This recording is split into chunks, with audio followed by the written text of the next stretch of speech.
Jadi pada video kali ini gue bakal bahas ekosistem Cloudflare aja secara general. Karena pas gue cek si ekosistem Cloudflare ini bener-bener banyak banget. Jadi gue bakal overview aja, nanti next video gue bakal lanjut bikin full stack dan kita deploy di sini ya. Oke, jadi gue bakal bahas pertama yaitu Cloudflare Workers. Dimana ini salah satu serverless platform ya, sama seperti Vercel. Jadi kalian bisa deploy aplikasi kalian ke sini.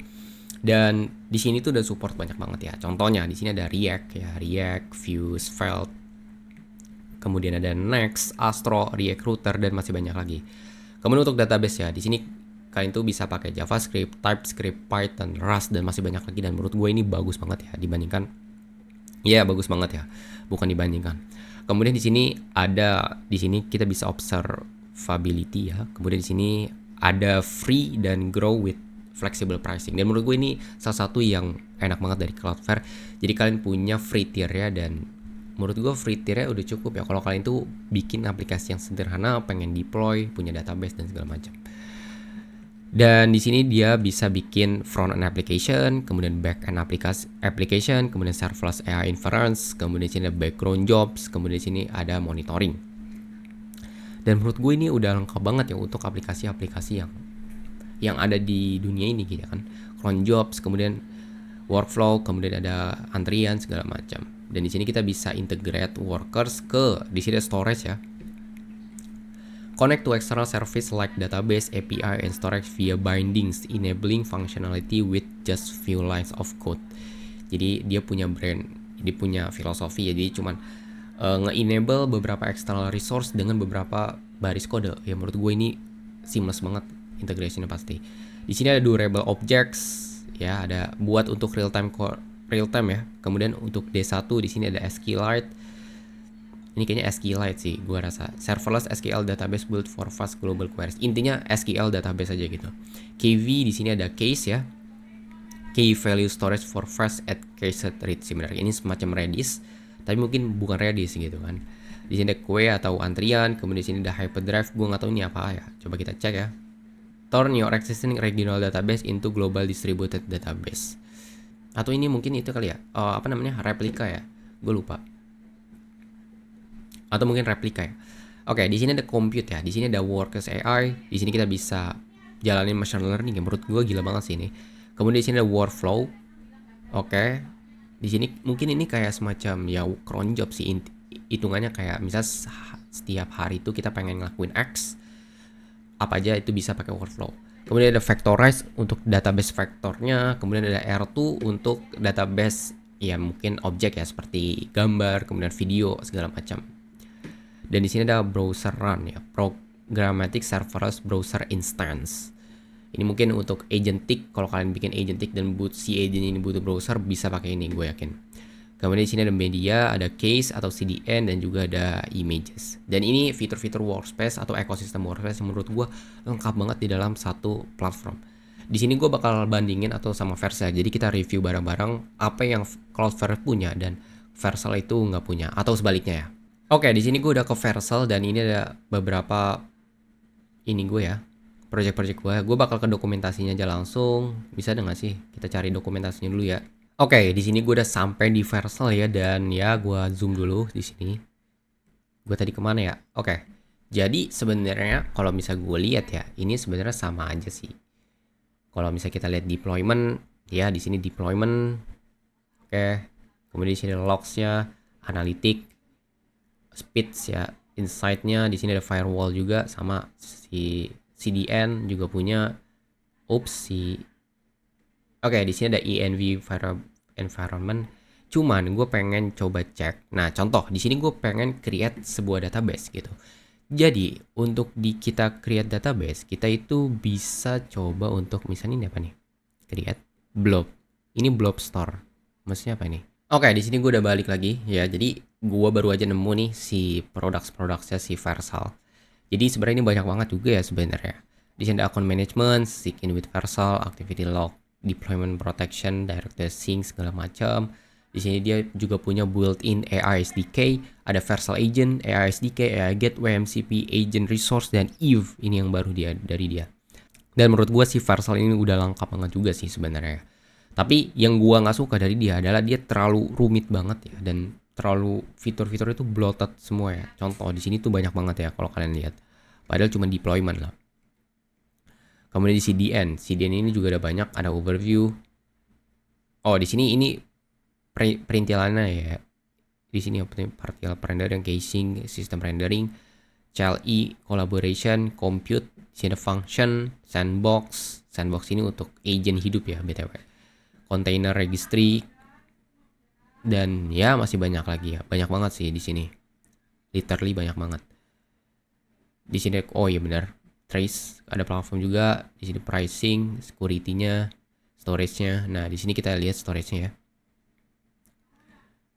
Di sini ada version block large file storage. Ini apakah SQL atau bukan ya? Kita coba cek. Enggak ya. Jadi kita coba cek ya. Oh, di sini no SQL. Object service for upload. Oh, jadi si blob ini untuk uploading files mirip si R2. Tapi kenapa dia nggak ada SQL ya? Padahal itu menurut gue paling sering dipakai. Atau gue mungkin kelewat ini. Di sini ada AI SDK juga dia.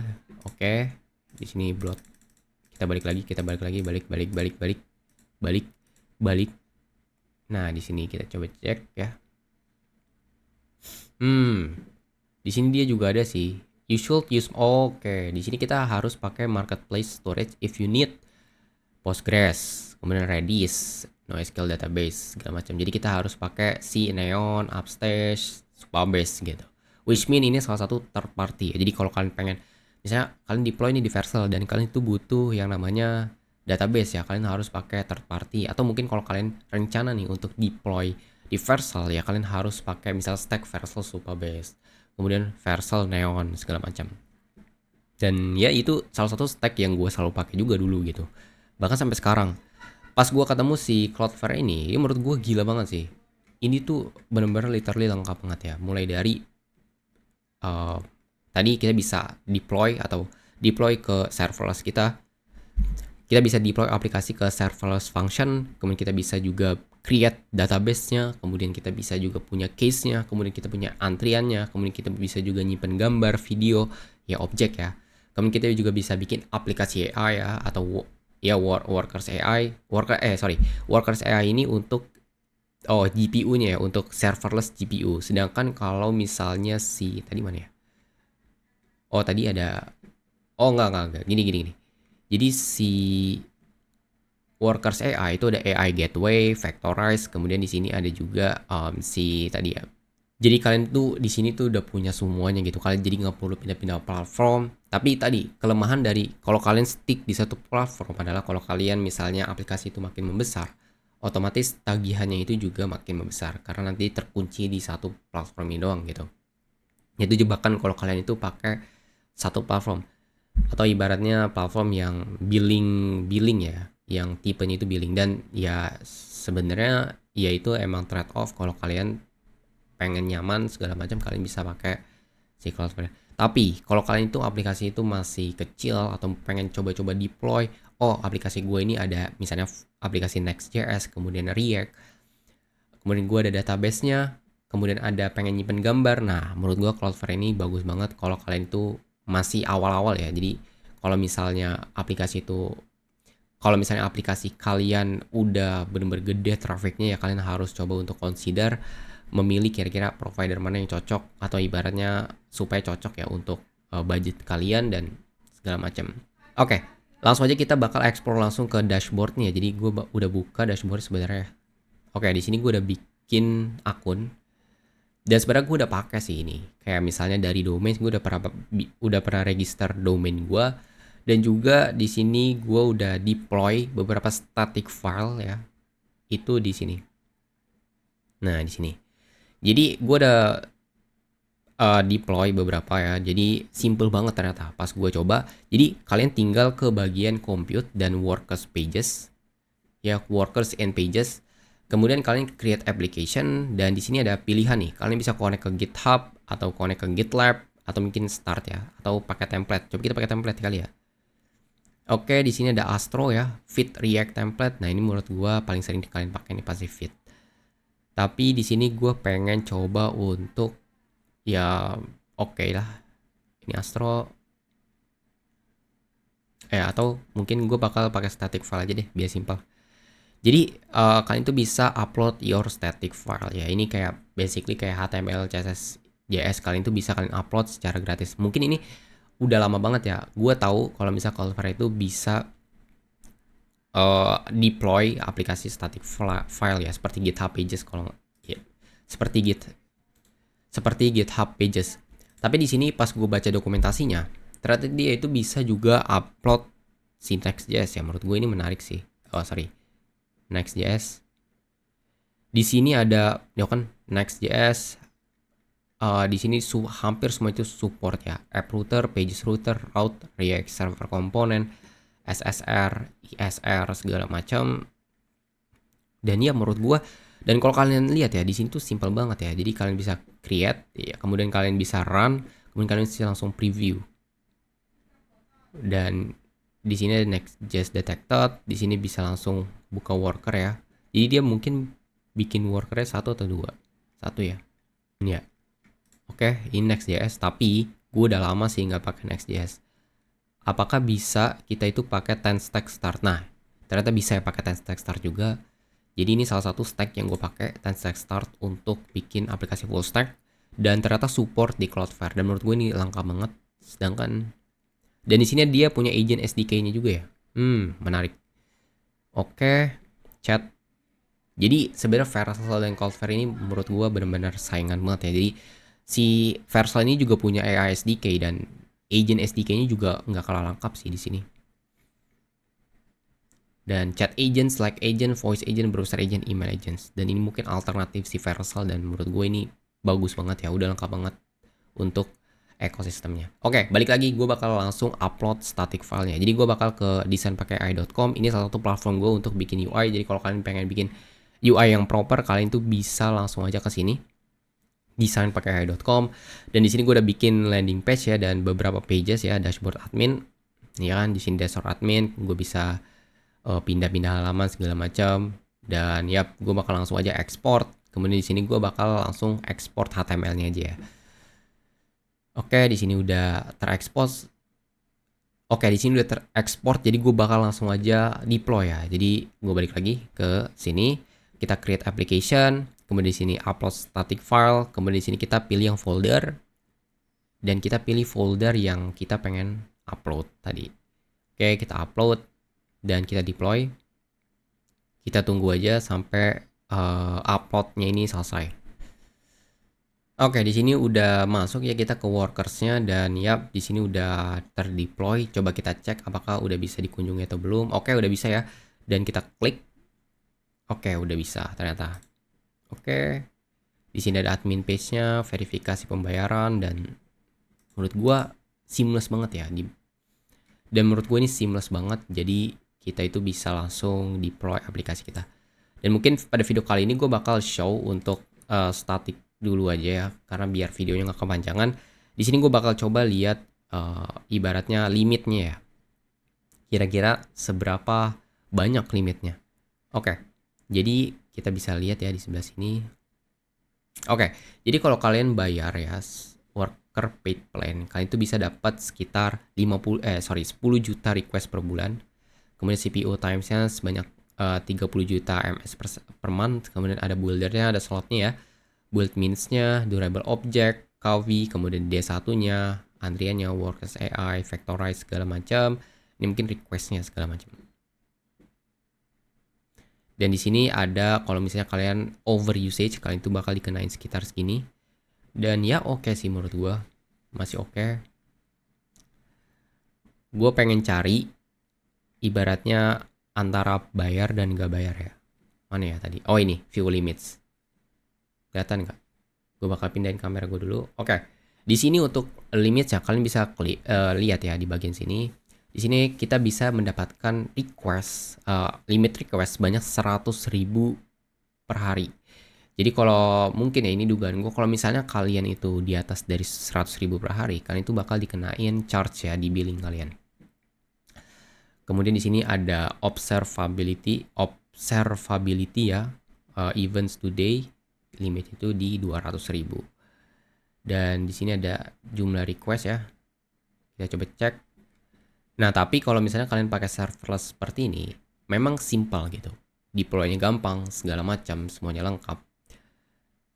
Tapi ini justru jebakan kalau kalian webnya itu trafficnya itu besar banget gitu. Kalian tuh bisa kena yang namanya, ya kalian bisa di charge. Misalnya kalian udah lebih dari 100.000 request per hari, kalian tuh bakal di charge oleh si Cloudflare karena ya request itu melebihi dari 100 request per hari gitu. 100.000 request per hari.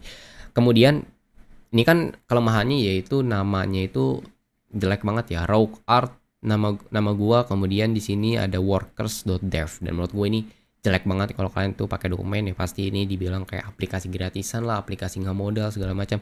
Kalian bisa langsung ganti aja ke domain. Nah, sebenarnya ini gue udah pernah pakai, tapi entah kenapa domain gua itu udah nggak terdaftar lagi gitu. Jadi gue bisa registrasi misalnya di sini atau transfer, bisa gue udah beli domain di tempat lain, gue pengen transfer ke sini, dan kalau kalian udah transfer ke sini, kalian itu bisa langsung pakai di tadi.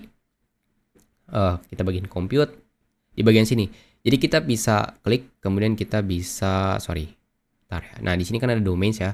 Kita bisa add custom domains atau bisa add root nih apa?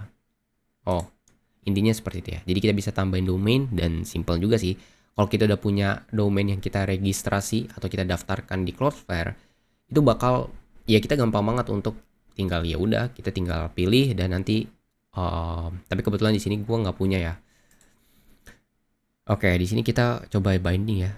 Add bindings, kita tambahin bindings misalnya. Oke, di sini kita bisa nambahin bindings ya, atau ibaratnya ya tadi ekosistem dari si Cloudflare itu sendiri.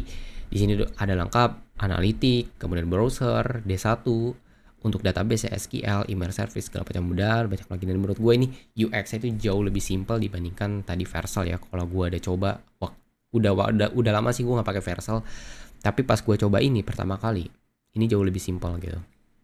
Dan kita mungkin bakal coba review satu lagi, yaitu database-nya kali ya, supaya kelihatan gimana cara kita bikin database-nya.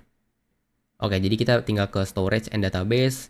Kemudian kita bisa ke D1 SQLite database. Tapi ingat, ini tuh SQLite ya, bukan Postgres kalau kalian sadar. Ini tadi gue udah bikin ya, cuman gue nggak ngerti gimana cara gue connect. Oh, copy bindings. Bentar, gue bakal coba cek isi bindings ini apa. Jadi kita bisa langsung bindings ya. Oh, jadi kita bisa copy bindings ini dan kita bisa konekin ke workers yang tadi kita udah buat gitu. Tapi gimana caranya kalau kita pengen pakai di aplikasi lokal kita ya, atau ibaratnya aplikasi eksternal kita? Mungkin gue bakal coba klik di bagian ini UID gue. Nah, ini sebenarnya gue nggak pernah pakai sih, tapi kenapa ada request ya? Aneh banget. Oh, atau ini? Oh iya bener. Cuman cek dong ya. Settings, do not enable direct in product without testing. We recommend retesting. Oke. Data location, delete database. Bukan. Di mana ya kira-kira? Atau gini. Atau ini tuh harus dipakai di bagian ini. Compute, workers. Ini. Kemudian kita bindings ya. Binding. Kemudian di sini gitu. Oh, kita bisa pakai database yang udah ada. Oke. Percobaan. Oke, coba. Percobaan. Kenapa ya nggak bisa ya? Lah, coba kita refresh.